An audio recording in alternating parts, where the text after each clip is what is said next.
Bueno, ¿saben qué? Para más rápido lo voy a buscar aquí.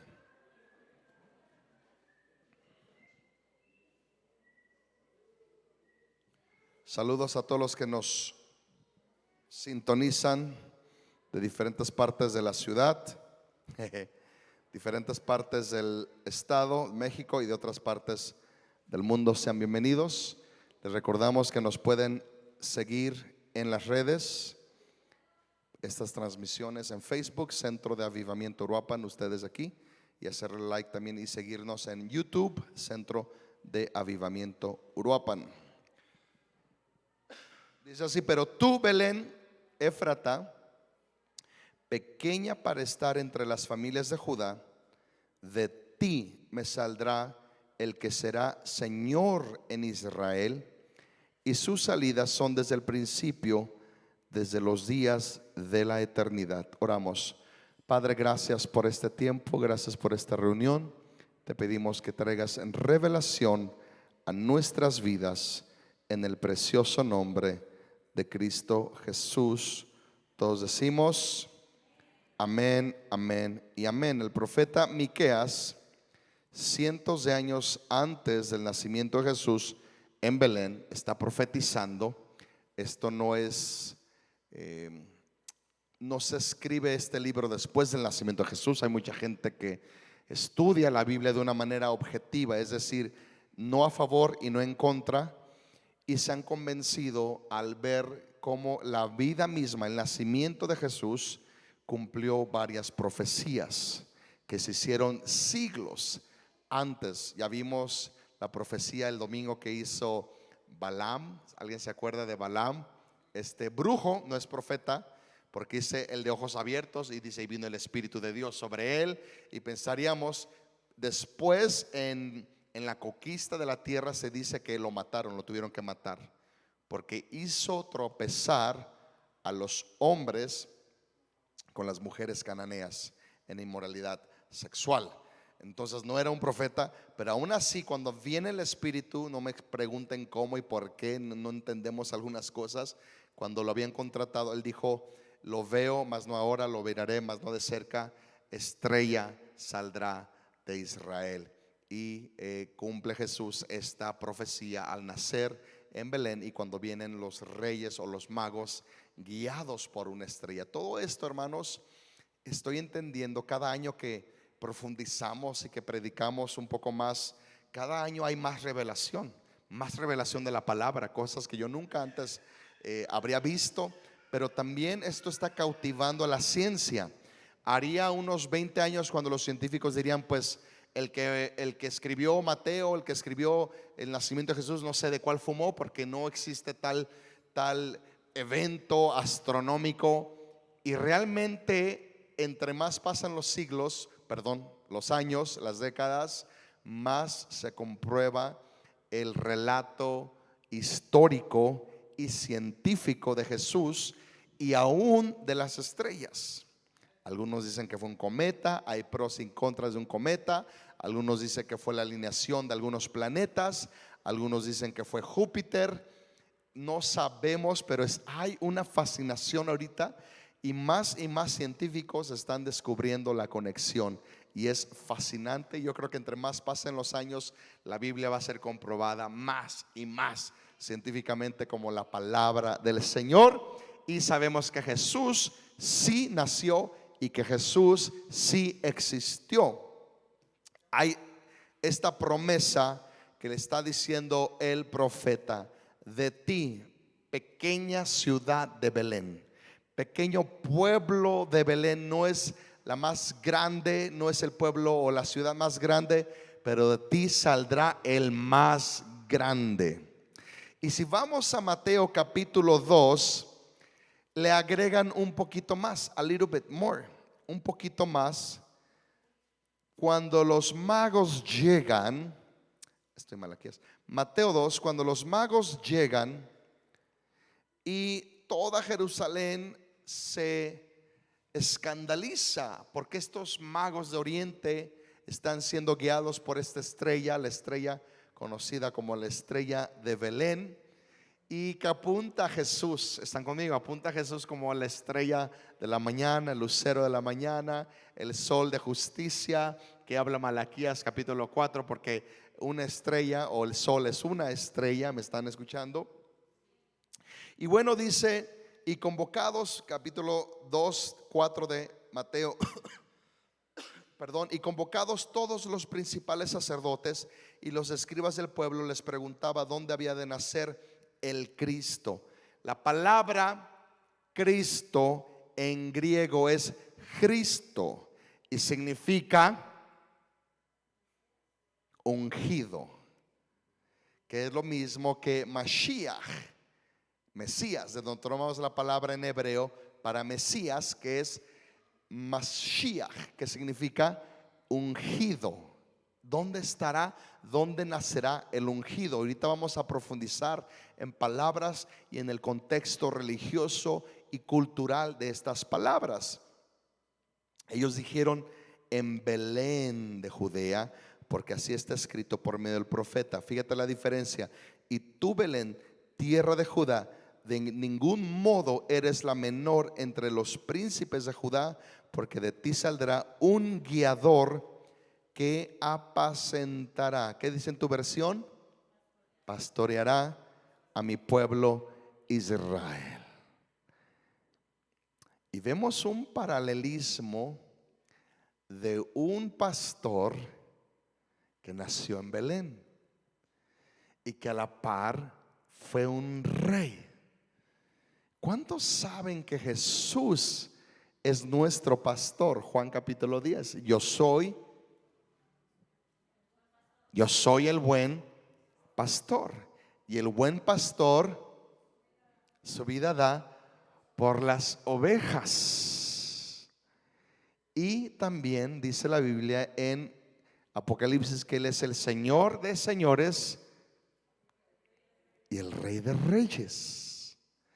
Tenemos un paralelo con otro rey también, que fue rey y fue pastor, y que nació en Belén. Y tú dirías, vamos a 1 Samuel, y yo te diría, no, vamos a Isaías 11. Isaías 11 lo mencioné el domingo pasado. Pensamientos que nos dan un poquito más de luz. ¿Por qué Belén? ¿O qué de Belén? ¿No?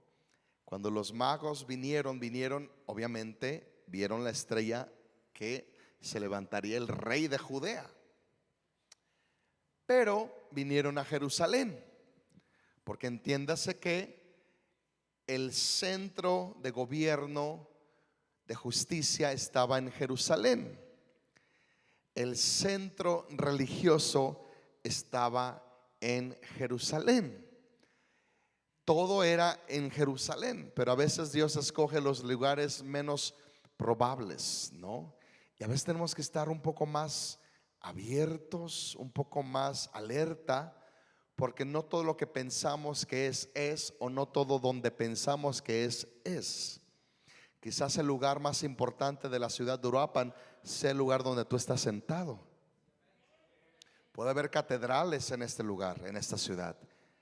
Acaba de haber un evento no cristiano que convocó a más de 5,000 personas. No cristiano. Pero ¿qué tal si el corazón de Dios y los ojos de Dios y el destino de esta ciudad está donde tú estás sentado en este mismo momento? Así es Dios. Solamente tenemos que estar un poquito más alertas, un poquito más despiertos, un poquito más entendidos. Bueno, Isaías 11 dice: saldrá una vara del tronco de Isaí y un retoño brotará de sus raíces y reposará sobre él el espíritu de Jehová. Wow. Ya van dos conexiones. Isaí sabemos que fue el hijo de Obed, y Obed fue el hijo de Boaz, o Boz le dicen también, y de Ruth, la moabita. O sea que Boaz y Ruth fueron bisabuelos de David y abuelos de Isaí.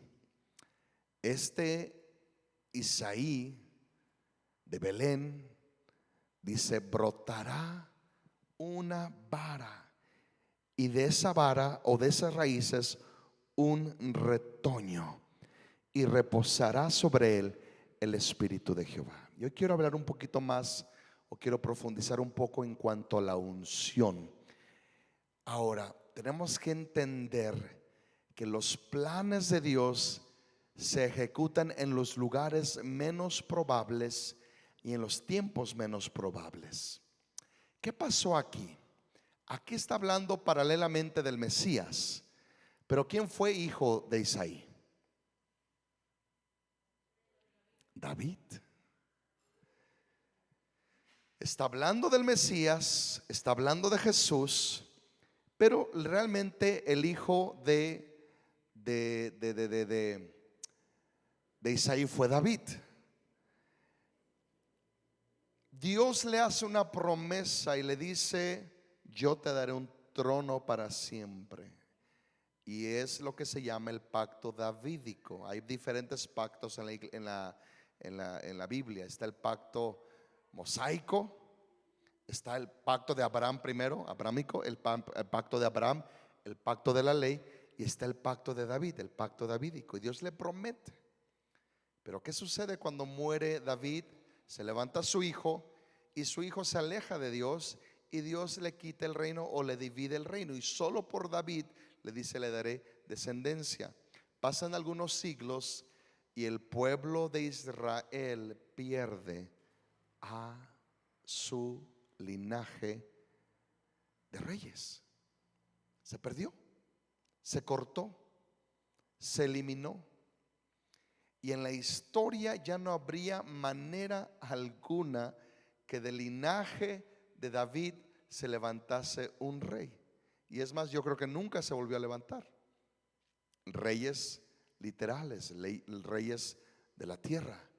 Por eso dice: de esa raíz, de eso que fue cortado, brotará un retoño.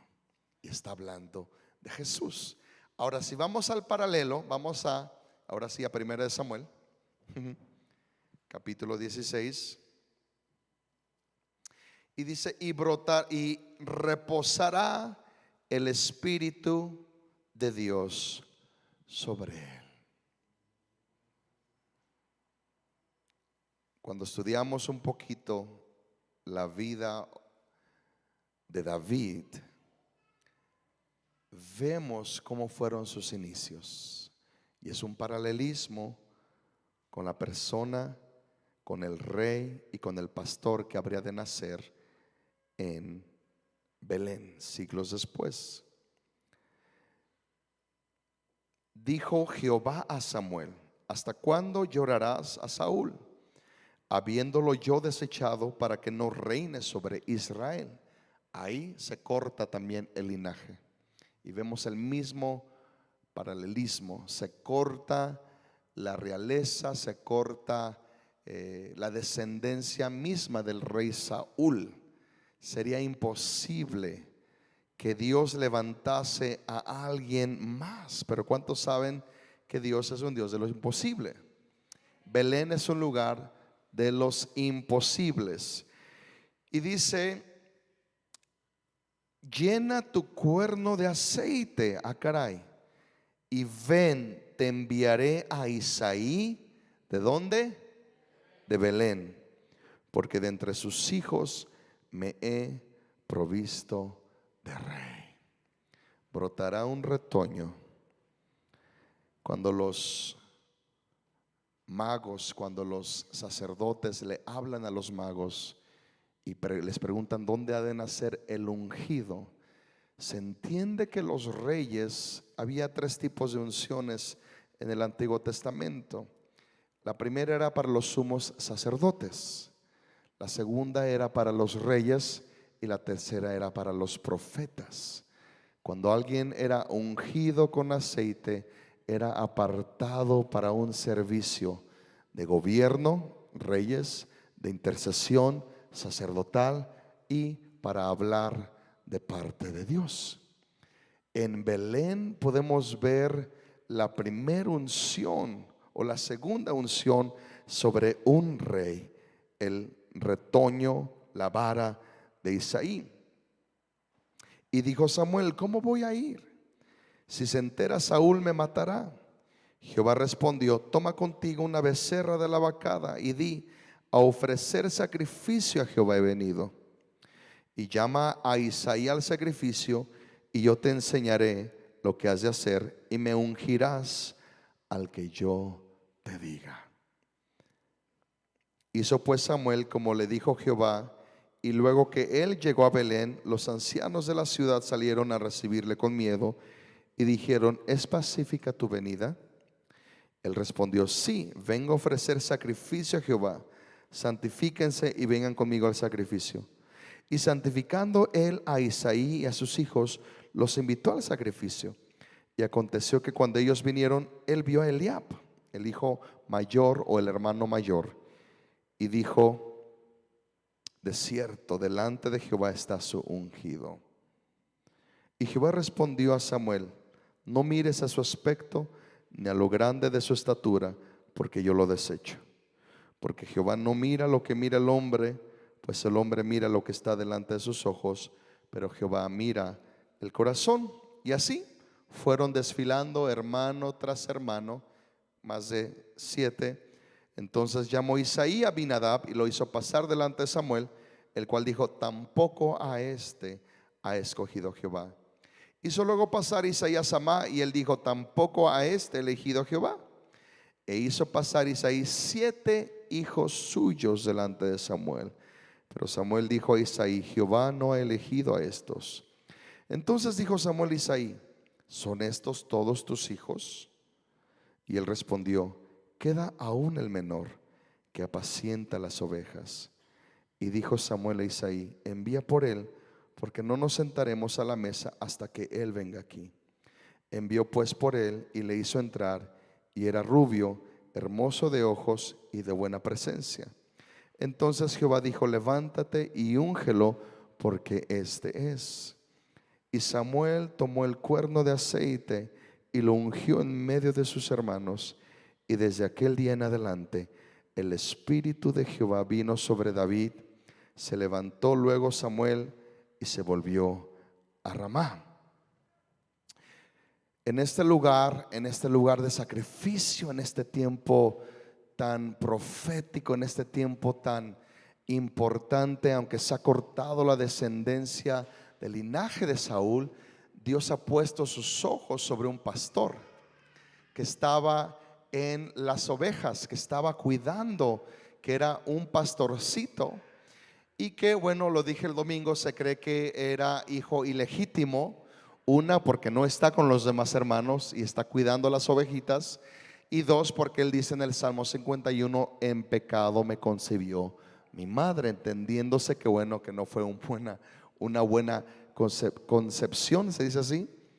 Este hombre o este jovencito, rechazado por sus hermanos, es exaltado delante de sus hermanos de parte de Dios.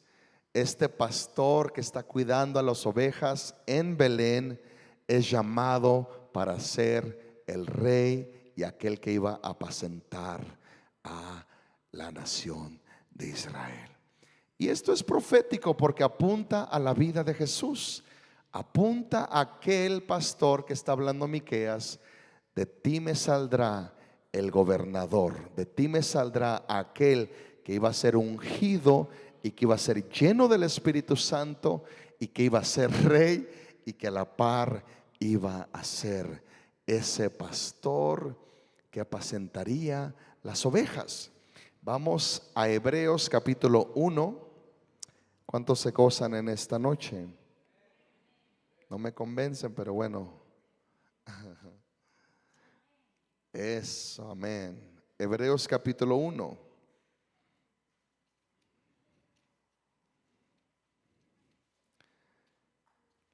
Vino la unción y vino la persona del Espíritu Santo sobre David cuando fue ungido.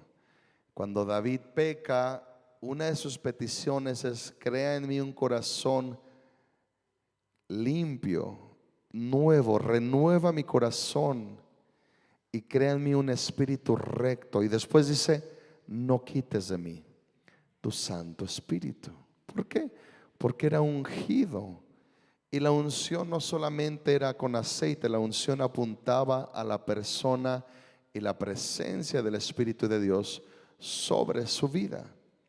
Pero cuando vino Jesús, así como David fue exaltado sobre sus hermanos, así como David que fue rechazado por sus hermanos, porque tú puedes ver los relatos cuando él va al campo de batalla, su hermano se mofa de él, lo reprende.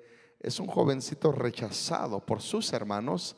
Jesús mismo viene y es rechazado por sus hermanos, pero también él recibe esta unción que cumple el propósito, el llamado o la intención de su misión que sucedió en Belén. Y así como David nace en Belén, Jesús nace en Belén, apuntando a este dato histórico donde David es ungido. Y dice aquí en el capítulo 1, versículo, vamos a leer desde el 8.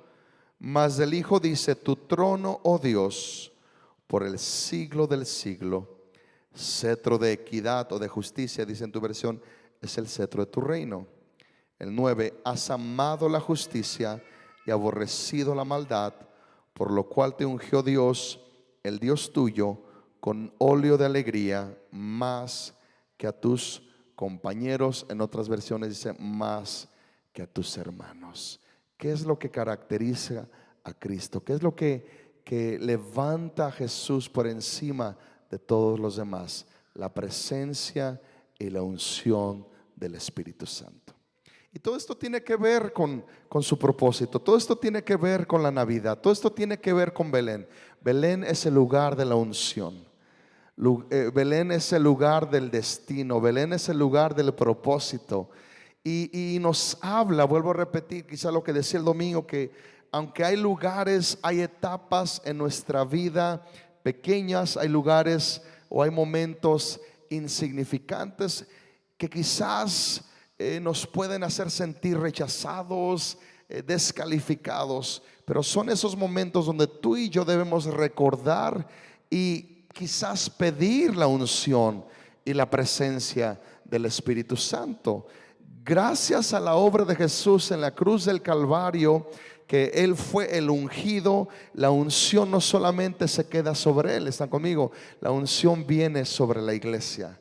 Esa unción para ejecutar las obras y aún mayores que Jesús hizo, viene sobre nosotros para echar fuera las tinieblas, para vencer al adversario, para pisar serpientes y escorpiones. Y es breve y es sencillo esto, pero Belén es el lugar de la unción. Belén es el lugar de la morada del Espíritu Santo. Belén es el lugar donde ese retoño de Isaí, que así como David, el hijo de Isaí, fue ungido con el Espíritu Santo, viene ese retoño de un linaje que había desaparecido, de reyes que ya no estaban, de ungidos que habían perdido la unción, de ungidos que habían perdido la lámpara, el aceite, de ungidos que habían descuidado, que se habían alejado de Dios, y ya no estaba la unción sobre ningún ser humano, ya no estaba la presencia del Espíritu Santo más que sobre los profetas. Viene ese retoñito, este tronco, esta vara que florece y dice, y el Espíritu del Señor reposa sobre él. No nos olvidemos del Espíritu Santo en tiempos festivos. No nos olvidemos del Espíritu Santo en estos tiempos de festividad. Y nos hace recordar que tú y yo necesitamos la unción, que tú y yo necesitamos la persona, que tú y yo necesitamos la presencia del Espíritu Santo sobre nuestras vidas. Termino con el Salmo 133. Dice el Salmo 133: mirad cuán bueno y cuán delicioso es habitar los hermanos juntos. Ahora, en el tiempo de David y sus hermanos estaban separados, pero en los tiempos de Cristo, su unción y su victoria nos une. ¿Están conmigo? La sangre nos une. ¿Qué es lo que une a un hermano? La sangre. Por eso el amado le dice a la novia en Cantares capítulos: hermana mía, paloma mía. ¿Cómo le dice hermana? Eso es incesto, parece, pero no, tiene un simbolismo. Hermana mía, ¿por qué? Porque mi sangre te une a ti. No me están capturando, mi esposa capturó. La sangre de Cristo nos une. El amor de Cristo. Haya pues en vosotros el vínculo perfecto, que es el amor. Mira cuán bueno y delicioso es habitar los hermanos juntos. Es como el buen óleo, aceite. Es esa presencia que vino sobre David, que sus hermanos no estaban unidos, pero en Cristo somos uno, que viene sobre la cabeza de Aarón. Aarón es el sacerdote. Ahora, por cierto, Jesús, cuando es ungido, es el pastor, es el rey, pero también Jesús es nuestro sumo y Jesús es nuestro profeta. Si tú lees el primer versículo de Hebreos, cómo Dios nos habló en los tiempos antiguos a nuestros padres por medio de los profetas, ahora nos está hablando, nos ha hablado por medio de su Hijo. Él es nuestro profeta. Esa unción que viene sobre él le permite ejecutar el ministerio de sumo sacerdote, de rey y de profeta. Y por su sangre somos uno. Y dice, es como el buen óleo que viene sobre la cabeza del sumo sacerdote, de Jesús, y que desciende sobre las barbas.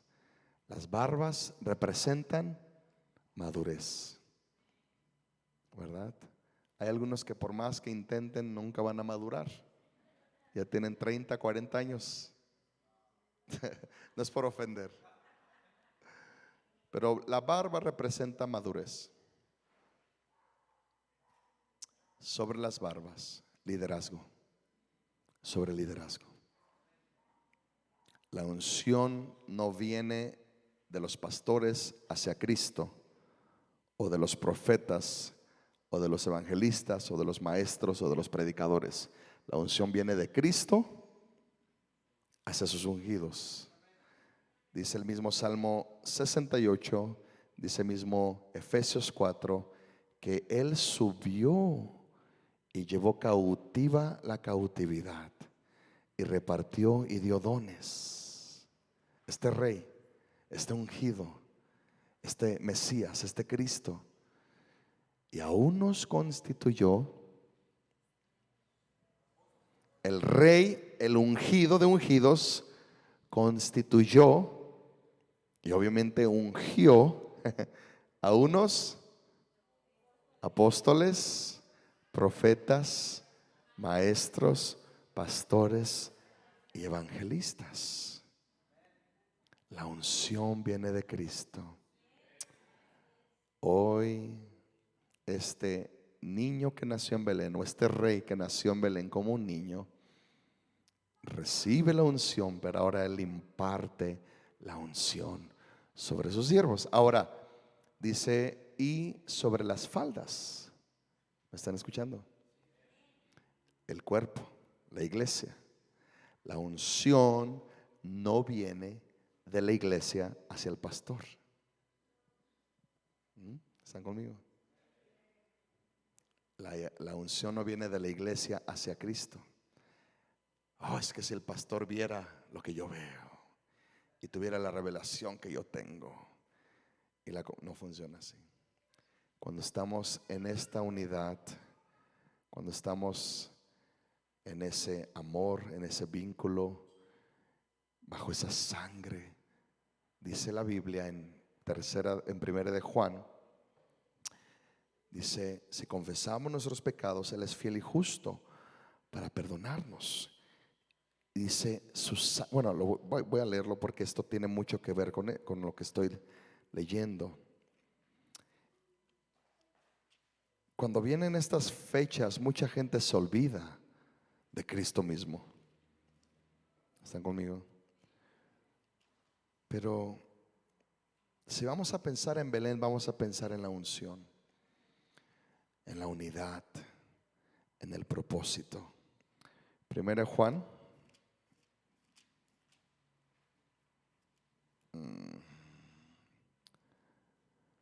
Ok, versículo 7. Pero si andamos en la luz, como Él está en la luz, tenemos comunión los unos con los otros. Y la sangre de Jesucristo nos limpia de todo pecado. Tenemos comunión porque su sangre nos une. Tenemos comunión porque su sangre nos limpia. ¿Están conmigo? Esa comunión es tan importante. Pero entender que todo viene de Él. Y la unción ya no viene de la iglesia hacia el pastor, ni del pastor hacia Cristo. Viene de la cabeza, del ungido, de esta vara, de este retoño, hacia su liderazgo. Y del liderazgo hacia la iglesia. Cuando tú te sometes a una iglesia, a una autoridad espiritual, aquí lo dice en las barbas, Él constituyó a pastores, Él constituyó a maestros. Cuando tú entiendes que la unción va a fluir, es que yo y Cristo nada más, pues sí, pero Él constituyó a líderes para edificarte, para ungirte, ¿no? ¿Cuántos quieren ser usados por Dios? Tienen que someterse a su pastor. Muy bien. Y ya, bueno, sí, para terminar un versículo más, vamos a primera de Pedro. Todo esto tiene muchos simbolismos. David fue un pastor, este pastor que cuida, que atiende las ovejas. Bueno, Jesús fue ungido y Él se convierte en el buen pastor que su vida da por las ovejas. Y dice 1 Pedro 5, cuando aparezca, versículo 4, cuando aparezca el príncipe de los pastores, recibiréis la corona incorruptible de gloria. Belén, el lugar de pastores, el lugar de unción, el lugar del rey. El rey fue ungido, el rey que era pastor, pastor de Israel, rey de Israel. En Belén, en el Nuevo Testamento, nace el rey y nace ese pastor. Todo apunta hacia Jesús. Ponte de pie, ayúdame acá, Jico. Les dije que iba a ser corto, porque creo que hay fiesta por ahí. Los pastores fueron anunciados por los ángeles que iban a ser el príncipe de los pastores, que iban a ser el rey. Amén. ¿Por qué no terminamos este tiempo diciéndole a Jesús: tú eres mi buen pastor, tú eres mi rey? El pueblo de Belén es el lugar del rey, el rey que fue ungido, el pastor que fue ungido.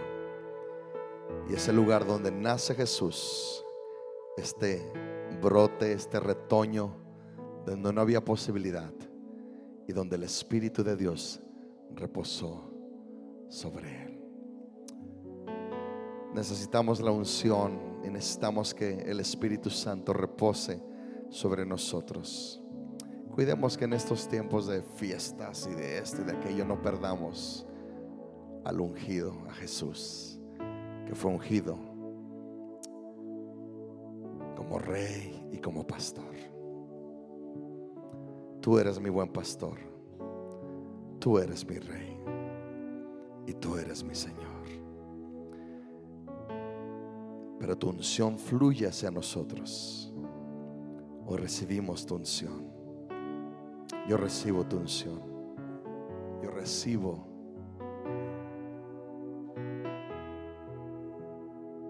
Yo te recibo, Espíritu Santo.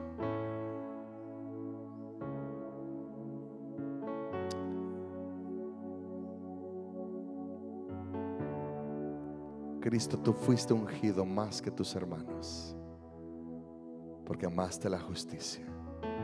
Tú fuiste ungido con óleo de gozo.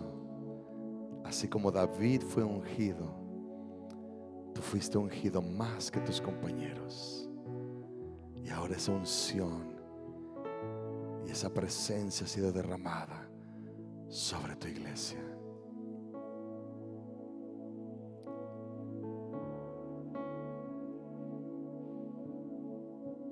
Nació el ungido, aquel que derramaría su espíritu sobre toda carne. Belén nos recuerda a la unción. Belén nos recuerda al ungido, al pastor, al rey que apacentaría a Israel y a las naciones. Terminamos este tiempo diciéndole: úngeme con tu Espíritu Santo. ¿Alguien puede orar en esta noche diciéndole: úngeme, úngeme, Espíritu Santo, úngeme? Así como lo hiciste en medio de toda improbabilidad con David. Ni siquiera era descendiente de Saúl, y ni siquiera tenía quizás las cualidades externas, pero tú pusiste tus ojos sobre él.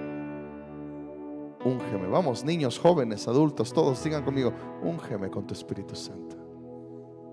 Úngenos, unge esta casa, unge esta iglesia, en el nombre de Jesús.